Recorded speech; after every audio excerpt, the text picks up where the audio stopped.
Em uma manhã chuvosa de Lisboa, Miguel Santos, o CEO de um dos maiores bancos de Portugal, entrou na agência principal com seu parceiro, Tomás, de mãos dadas.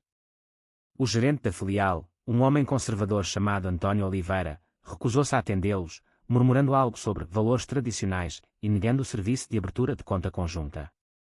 Miguel, sem hesitar, revelou sua identidade e demitiu António na hora, causando um escândalo que ecoou por todo o edifício. A notícia se espalhou como fogo em palha seca.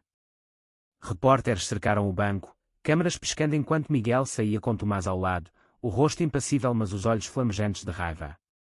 António, atordoado, gritou acusações de abuso de poder, mas Miguel manteve a compostura, declarando que a homofobia não tinha lugar em sua empresa. No entanto, por dentro, Miguel sentia um turbilhão.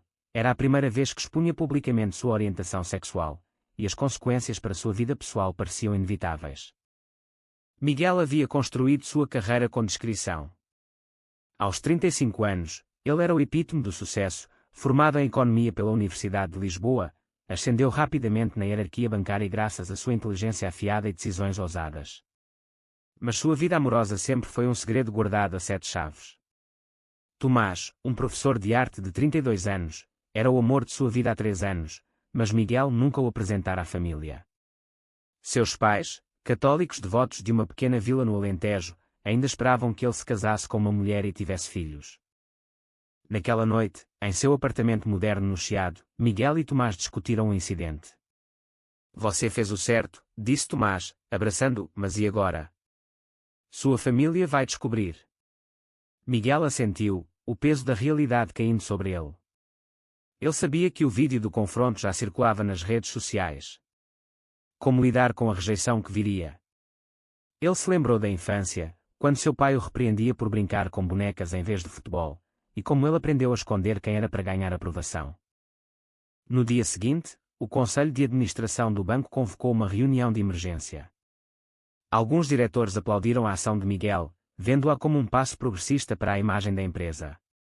Outros, mais conservadores, questionaram se a demissão impulsiva não expunha o banco a processos judiciais.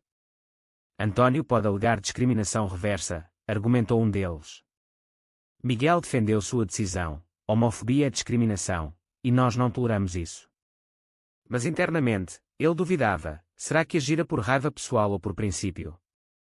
Enquanto isso, António não ficou quieto. Ele contatou a imprensa, pintando-se como vítima de um tirano gay que abusava de poder. Sua entrevista no Jornal da Noite viralizou, dividindo opiniões. Alguns o apoiavam, citando liberdade de expressão, outros o condenavam por preconceito. Miguel assistiu àquilo tudo de seu escritório, sentindo uma mistura de orgulho e medo. Tomás o apoiava, mas Miguel percebia a tensão no relacionamento. Tomás queria mais visibilidade, enquanto Miguel temia perder tudo. A família de Miguel ligou naquela tarde. Sua mãe, Dona Maria, chorava ao telefone. Miguel, o que é isso que estamos vendo na TV? Você com um homem. Seu pai está furioso. Miguel tentou explicar, mas as palavras saíram entrecortadas. Seu pai, Sr. João, pegou o fone. Você nos envergonha. Como pode fazer isso com a família? Miguel desligou, o coração apertado. Ele havia sacrificado sua autenticidade pela carreira e pela paz familiar, mas agora tudo desmoronava. Tomás, vendo o sofrimento de Miguel, sugeriu uma viagem para o interior para esclarecer as coisas. Você precisa enfrentar isso de frente, disse ele. Miguel concordou relutantemente. Eles partiram para o Alentejo no fim de semana, o carro cortando as estradas sinuosas sob o sol poente. Chegando à casa dos pais, Miguel sentiu o estômago revirar. Dona Maria os recebeu com lágrimas, mas Sr. João recusou-se a olhar para Tomás. Ele não entra na minha casa, declarou. A discussão que se seguiu foi brutal. Sr. João acusou Miguel de ser influenciado por modas modernas e de trair os valores católicos da família. Você é o primogênito. Esperávamos netos. Miguel rebateu, falando de seu amor por Tomás e de como escondera isso por anos para não magoá-los. Eu sou gay, pai. Sempre fui. Isso não muda quem eu sou. Mas as palavras caíram em ouvidos surdos. Sr. João ordenou que saíssem, dizendo que Miguel não era mais bem-vindo. De volta a Lisboa, Miguel mergulhou no trabalho para esquecer a dor. O banco lançou uma campanha de inclusão LGBTQ+, impulsionada pelo incidente, o que aumentou as ações da empresa. Mas pessoalmente, ele se sentia vazio. Tomás tentava consolá-lo, mas Miguel começava a questionar se valia a pena o custo emocional. E se eu tivesse mantido tudo em segredo, pensou ele.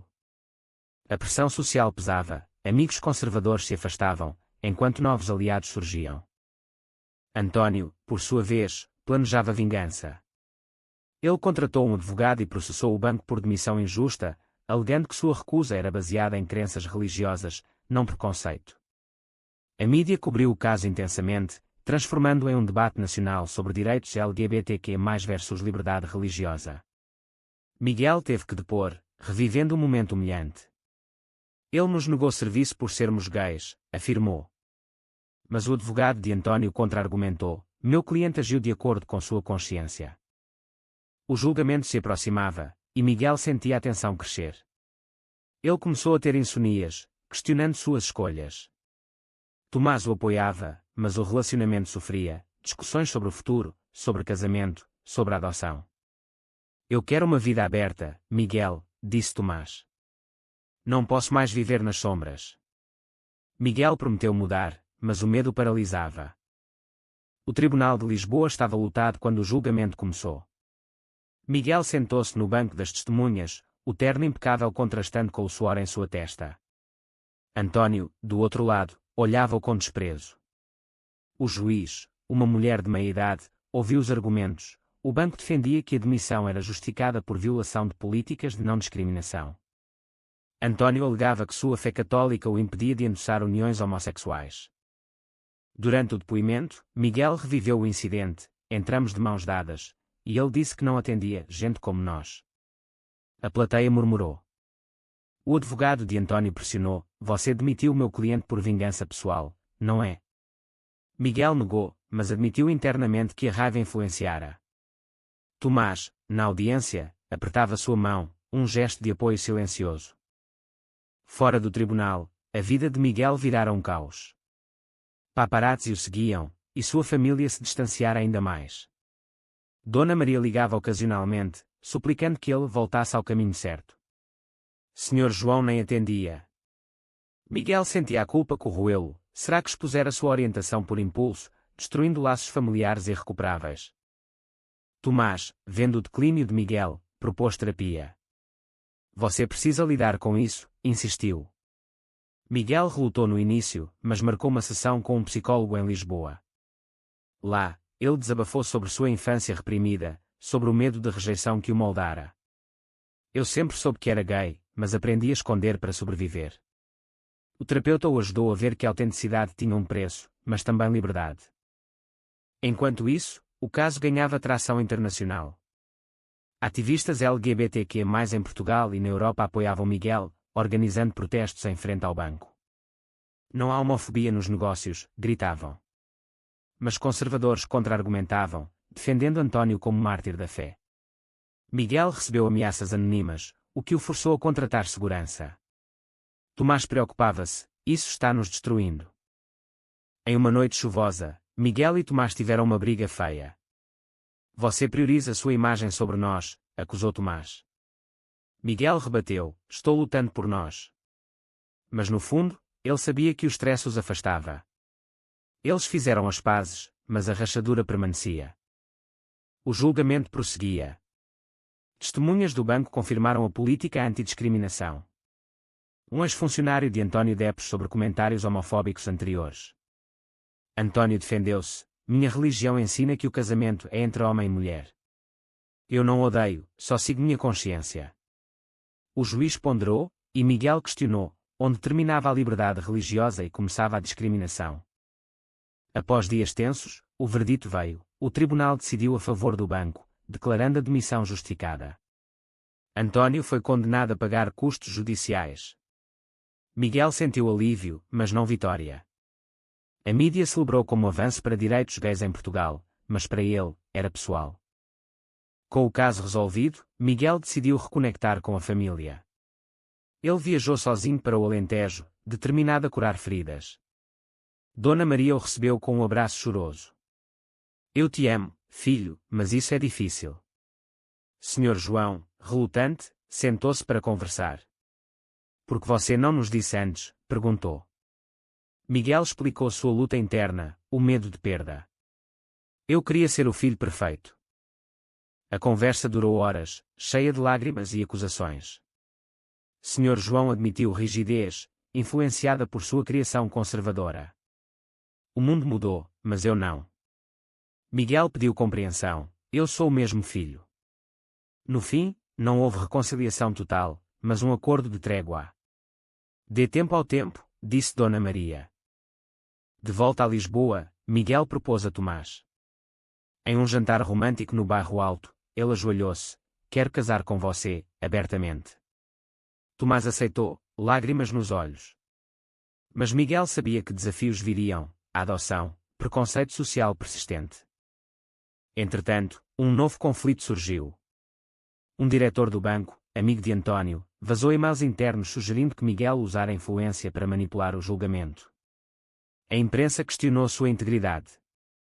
Miguel negou, mas a dúvida plantada abalou sua reputação. Tomás o defendeu publicamente, mas o stress cobrava toll. Miguel começou a beber mais, isolando-se. Eu sacrifiquei tudo por isso, desabafou em terapia. O psicólogo alertou sobre burnout. A controvérsia dos e-mails vazados explodiu. Miguel enfrentou uma investigação interna no banco. O conselho, pressionado por acionistas conservadores, questionou sua liderança. Isso afeta nossa imagem, disseram. Miguel defendeu-se, foi uma armadilha de alguém leal a António. Mas provas eram escassas. Tomás apoiava, mas sentia o peso. Nós precisamos de uma pausa, perguntou uma noite. Miguel negou, mas a dúvida crescia. Ele se lembrava de como se conheceram, em uma galeria de arte em Lisboa, onde Tomás expunha pinturas abstratas sobre identidade. Foi amor à primeira vista, mas agora, a realidade testava esse laço. Miguel contratou um investigador privado para rastrear o vazamento. Descobriu que o diretor, Manuel Costa, era o culpado, motivado por ambição e preconceito velado. Confrontado, Manuel renunciou, mas o dano estava feito. Miguel sentiu traição profunda. Quantos aliados eram falsos? A família, vendo as notícias, contatou, Dona Maria implorou, volte para casa, deixe essa vida. Senhor João, surpreendentemente, ligou, lute pelo que acredita, filho. Eu errei em te julgar. Foi um vislumbre de aceitação, mas Miguel questionava se era genuíno. Com a investigação concluída, Miguel foi absolvido, mas decidiu renunciar ao cargo de CEO para evitar mais escândalos. Quer uma vida autêntica, anunciou em uma coletiva. A imprensa o aplaudiu como herói, mas ele se sentia derrotado. Tomás o apoiou na transição para consultoria independente. Eles casaram em uma cerimônia íntima na praia de Cascais, com amigos progressistas. Mas ausências notáveis, a família de Miguel não compareceu. Dona Maria enviou uma carta, desejo felicidade, mas não posso aprovar. Senhor João permaneceu silencioso. Pós-casamento, Miguel e Tomás enfrentaram desafios sociais. Em eventos, olhares julgadores, em restaurantes, comentários sussurrados. Miguel se envolveu em ativismo LGBTQ+, palestrando sobre discriminação no trabalho. Isso o empoderou, mas expôs vulnerabilidades. Um dia, Miguel recebeu uma ligação de António. Quero-me desculpar, disse ele. Surpreso, Miguel marcou um encontro em um café no Rossio. António explicou, perdi tudo por minha teimosia. Minha família me fez ver o erro. Miguel ouviu, mas perdoar era difícil. Você me humilhou, rebateu. No fim, eles apertaram mãos, um gesto de paz frágil. Mas o passado assombrava. Tomás confessou uma traição. Durante o estresse do julgamento, ele beijara um amigo. Foi um erro, eu estava sozinho. Miguel sentiu o mundo desabar. Traição de quem mais amava. Ele saiu furioso, passando a noite em um hotel. No dia seguinte, eles conversaram. Tomás implorou perdão, eu te amo, mas o segredo nos matava. Miguel questionou, perdoar ou terminar? Ele lembrou de suas próprias falhas, decidindo dar uma chance. Vamos reconstruir, disse. Miguel voltou à terapia, explorando Malton internos. Eu sacrifiquei minha família pelo amor, mas valeu. O terapeuta o ajudou a ver que escolhas definem caráter. Com o tempo, a família amoleceu. Dona Maria visitou Lisboa, conhecendo Tomás. Você o faz feliz, admitiu. Sr. João ligou ocasionalmente, conversas curtas mas progressivas. Miguel fundou uma ONG para apoiar profissionais LGBTQ+ discriminados. Isso deu propósito, mas o custo emocional persistia, insonias, ansiedade. Anos passaram, mas cicatrizes remained. Miguel e Tomás adotaram uma criança, uma menina chamada Sofia, através de processos legais em Portugal. A adoção trouxe alegria, mas também escrutínio. Conservadores criticavam famílias não tradicionais. Miguel defendia: amor é amor. A família finalmente aceitou. Sr. João conheceu Sofia, seus olhos suavizando.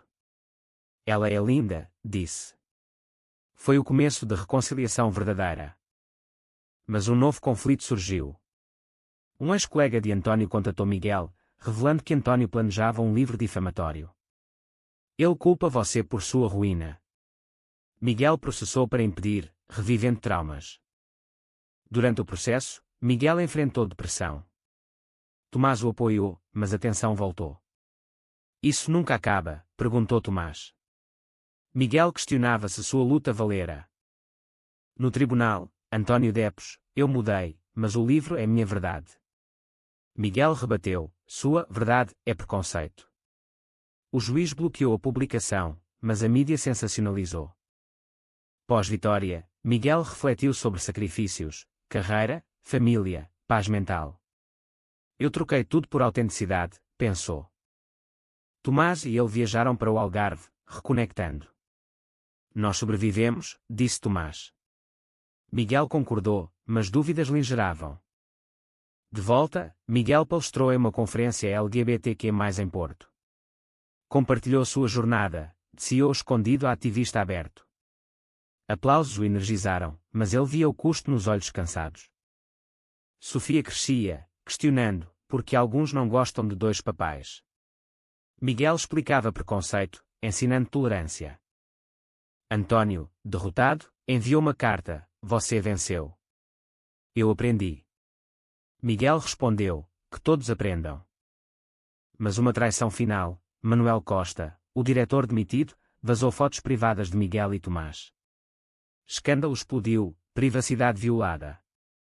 Miguel sentiu raiva, mas decidiu não revidar. Basta, disse a Tomás. Eles se mudaram para uma vila tranquila no Minho, buscando paz. Lá, Miguel escreveu um livro sobre sua vida, inspirando outros. Família visitava, laços fortalecidos. Na nova vida no Minho, Miguel encontrou serenidade. Sofia brincava nos campos, Tomás pintava, Miguel consultava remotamente. Mas ecos do passado persistiam, notícias sobre direitos LGBTQ+ em Portugal lembravam da luta. Um dia, Sr. João adoeceu. Miguel viajou para o Alentejo, cuidando do pai. Conversas profundas: eu te rejeitei por medo, admitiu João. Miguel perdoou: nós erramos todos. Após recuperação, João visitou o Minho, aceitando a família. Sofia me chama de avô, sorriu. Mas Tomás revelou um segredo: durante a adoção, ele duvidara, considerando separação. Eu temi o estresse. Miguel sentiu dor, mas entendeu: nós crescemos juntos. Miguel se envolveu em política local, defendendo direitos gays. Eleito conselheiro, influenciou mudanças. António reapareceu em uma entrevista, elogiando Miguel: ele me mudou. Miguel viu como conflito leva a crescimento. Sofia, adolescente, enfrentou bullying na escola por ter pais gays. Miguel a apoiou, confrontando a direção. Eduquem contra preconceito. Isso reacendeu fogo em Miguel, ele fundou programas educacionais nacionais. Tomás e ele celebraram 10 anos de casamento, renovando votos. Família presente, união completa. Mas uma escolha moral: um político conservador ofereceu aliança, mas com concessões. Miguel recusou, princípios acima de poder. O custo, oposição cresceu, ameaças voltaram. Miguel questionou: vale continuar? Anos depois, Miguel olhava para trás, de incidente no banco a vida transformada. Sacrifícios moldaram-no, mas trouxeram propósito. Sofia, adulta, seguiu ativismo, orgulhosa dos pais. Tomás e Miguel envelheceram juntos, amor resiliente. Em uma reflexão final, Miguel escreveu: conflitos nos definem, mas escolhas nos redimem. A história de Miguel levanta uma questão: foi correto demitir o gerente homofóbico impulsivamente, ou isso foi um abuso de poder que perpetuou divisões sociais?